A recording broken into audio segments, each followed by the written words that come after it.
So hey everybody, you're watching Rooted and Rising, and we are a show about aging, healing, and everything in between.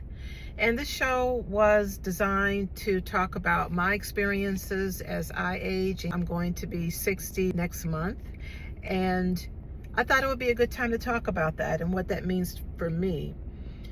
I am actually on the way now to go and visit my mom.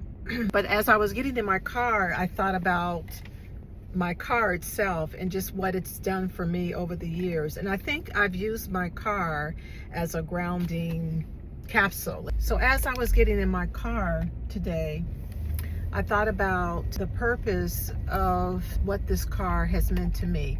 And I don't mean specifically this vehicle, because I've had other cars and I'm not really the kind of person that is looking for like a really special car. I like cars, but I'm not obsessed. But I'm just thinking about the purpose and the use of cars. And for me, I've used my car as a place to center myself. My car has been a source of comfort for me. It's been a refuge. It's been an escape from reality. It's been the place where I have had meaningful conversations, I've shed tears, I've had experiences where I've laughed and cried. So my car is used as, like I mentioned, a source of entertainment, refuge, peace, and also sometimes a place of observation. I love to people watch. I wonder where are they going and what their life is like, and wow, it must be exciting, or they're in a hurry. And I will just kind of watch people go by. I'll also use it to look out and just kind of study what's going on out there in the world. I'll look at the sky and I'll look at trees. In Atlanta, we have the changing of the seasons, so it's really nice to see the colors on the trees when you're driving and change of seasons. And you know, it really does get you back to being centered and focused. I can focus on other things besides what's going on with me and everything that's going on in my little microcosms of a space.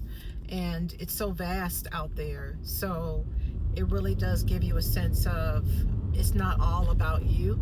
There's other things happening, and I'm out here taking a look at it. My car is a place to talk to my sisters or my girlfriends and kiki and laugh about what's the latest going on in our lives.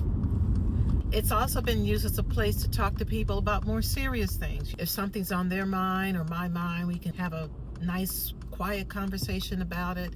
I think it's a safe space to have privacy and talk to people, and I think they feel safe with me knowing that it's just me and them. I remember a time when my kids were growing up. I used to drive them to school. Where we live, we do have buses, but sometimes the buses were unpredictable and our schools can be in different places, so they may not get to school exactly on time.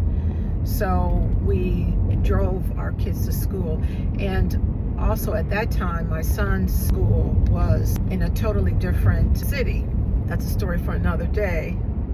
We drove him to school, and I think it took us probably an hour and a half, maybe 2 hours sometimes. I would come home in my car and park the car and just feeling just kind of drained and exhausted just from the drive back and forth to different schools across town, that I would literally just recline my seat back and fall asleep in the car.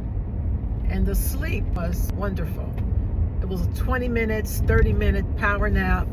I would put some music on that I like to hear, some slower R&B music, and recline my seat back and take a good nap.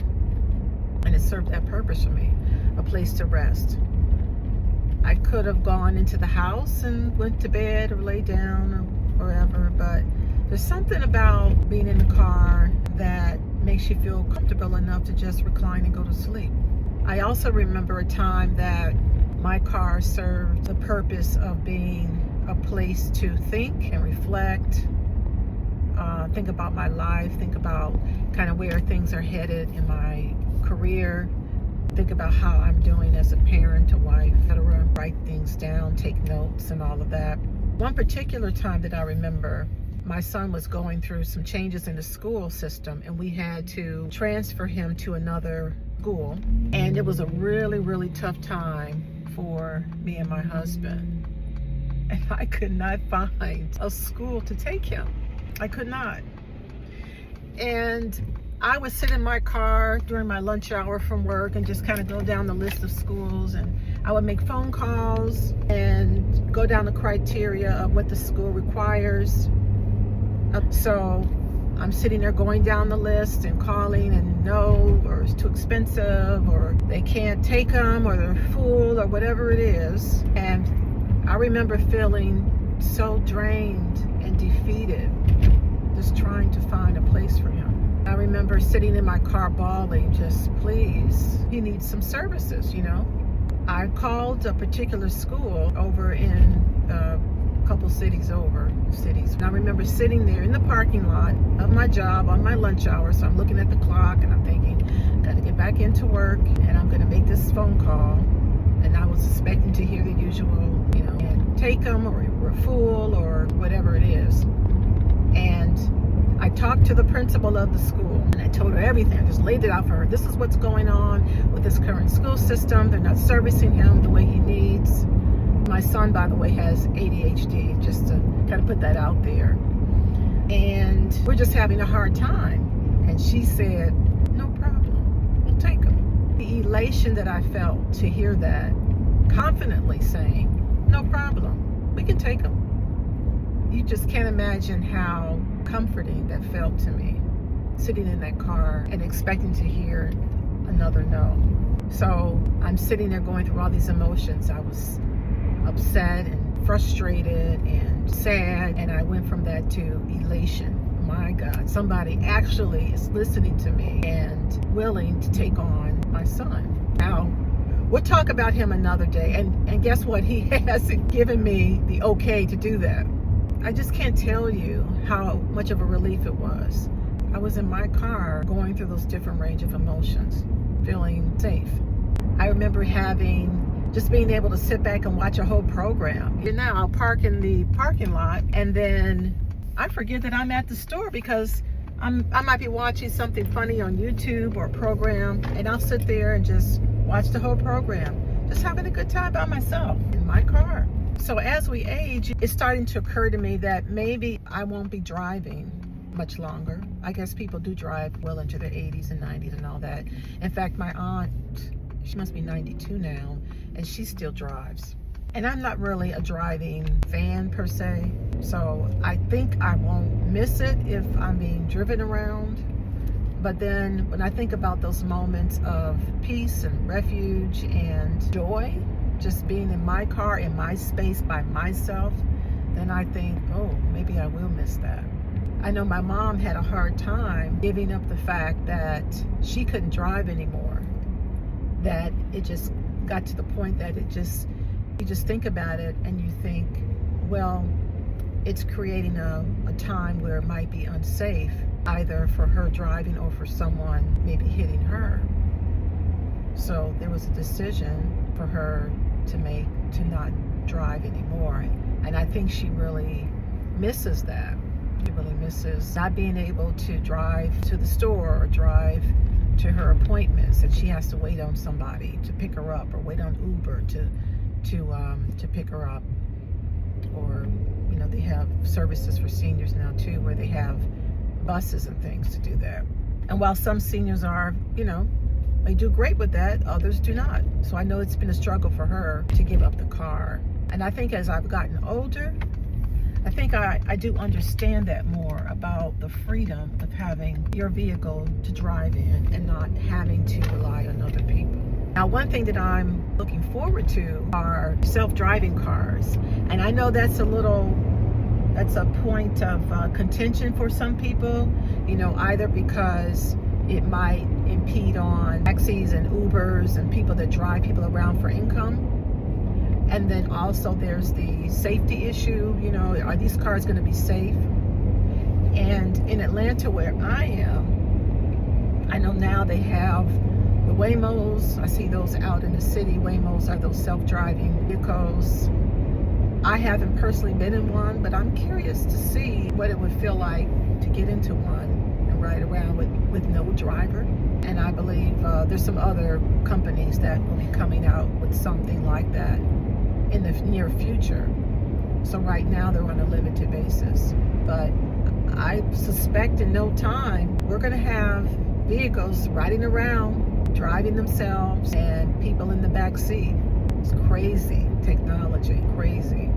So perhaps when I'm, 80 years old, I'll be driven around in the back of a vehicle. So in some sense, perhaps I'm still by myself. It might be monitored by some external system and all of that, but I may still have that kind of refuge and peace feeling of riding in the car by yourself and being with your own thoughts. So something to look forward to. I don't know how I'm going to feel when and if I have to give up driving myself, because at that point I now have to think about, I have to rely on somebody else to take me around. I can't just grab my keys and get in the car and go now. It's going to be interesting. Even now, as I've gotten older, I noticed that night driving, it's not good. I can do it, but I prefer not to. So things tend to revolve around going early and leaving early. And then if I have to leave somewhere where it's nighttime, it's like, oh boy, it's nighttime. So now I have to drive at night.